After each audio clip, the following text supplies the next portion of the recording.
ভর্তা তো আমরা অনেক রকমেরই খেয়ে থাকি, কিন্তু কলমি শাকের এই ভর্তাটা মাশাআল্লাহ এত বেশি মজা হয়, যারা একবারও খাননি তারা বুঝতেই পারবেন না। আজকে কলমি শাক দিয়ে ভর্তা বানিয়েছি, তাও আবার নিজের বাগানের শাক দিয়ে। চলেন আপনাদের সাথে সেই রেসিপিটা শেয়ার করি। আসসালামু আলাইকুম। আজকে একদম আমার ছোট্ট বাগানের কিছু শাক তুলে ভর্তা বানাবো।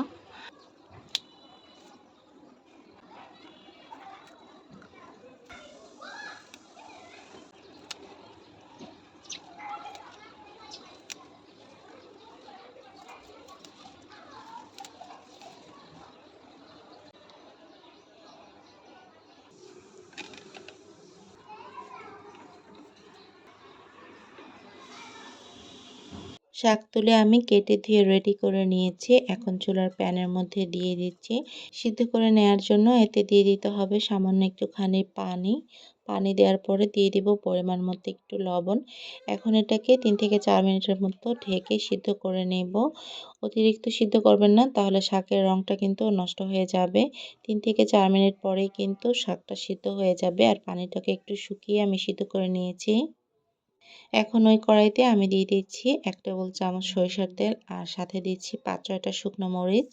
মরিচগুলোকে আমি একদম কড়া করে ভেজে নেব। যারা কাঁচা মরিচ খেতে পছন্দ করেন তারা কিন্তু শাক সিদ্ধ করার সময় বা পেঁয়াজ রসুন ভাজার সময় কয়েকটা কাঁচা মরিচ দিতে পারেন। আমি আজকে কাঁচা মরিচ দিচ্ছি না।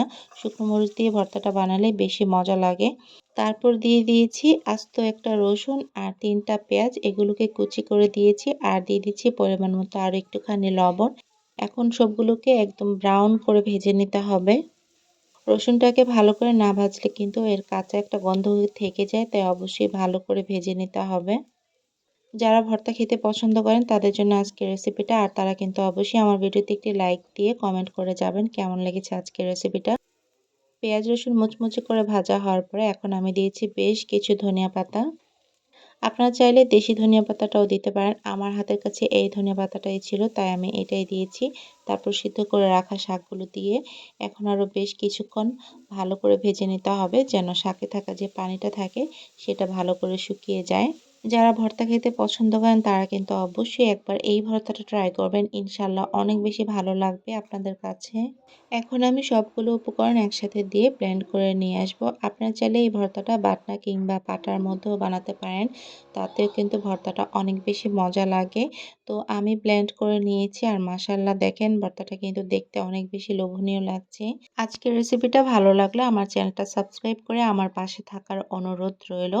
আর কমেন্ট করে অবশ্যই জানিয়ে যাবেন আপনাদের কাছে ভর্তার রেসিপিটা কেমন লেগেছে। লাস্টে কিন্তু আমি আরও একটুখানি কাঁচা সরিষার তেল ওপর থেকে ছিটিয়ে দিয়েছি। গরম ভাতের সাথে এই ভর্তাটা খেতে অনেক বেশি মজা লাগে। যখন ভাতগুলো মাখবেন, ভাত সবুজ রঙের হয়ে যাবে, খেতেও মজা, দেখতেও ভালো লাগে। সবাই অনেক বেশি ভালো থাকবেন। আল্লাহ হাফেজ।